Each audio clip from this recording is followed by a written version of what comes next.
tukasema ya kuwa Tera alikuwa na watoto watatu. Wa kwanza anaitwa Abraham, wa pili anaitwa Haran, na watatu anaitwa Nahor. Bwana asifiwe. Amen. Baada ya hapo tukarudi tukasoma ya kuwa kati ya watoto wa Tera mwenye alifanikiwa kuoa mapema alikuwa anaitwa Haran. Haran akazaa watoto watatu, ambayo wa kwanza alikuwa anaitwa Lut, wa pili Askari, na watatu anaitwa Milka. Baada ya hapo Haran akafa.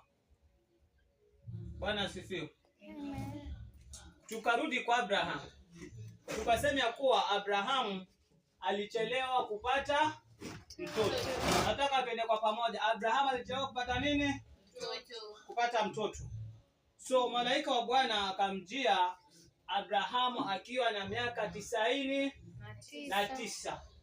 Akatoa unabii wa mtoto, akasema mwakani wakati kama huu kutakuwa kunalia mtoto.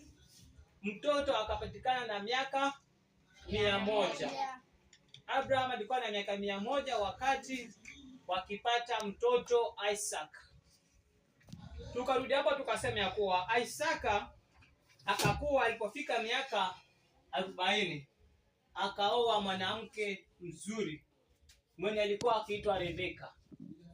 Sawa? Alikuwa akiitwa nani? Rebeka. Rebeka na Isaka wao nao wakachelewa kupata mtoto.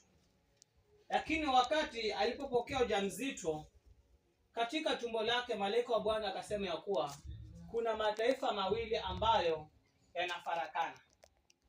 So wakati wa kuzaa ama wa kujifungua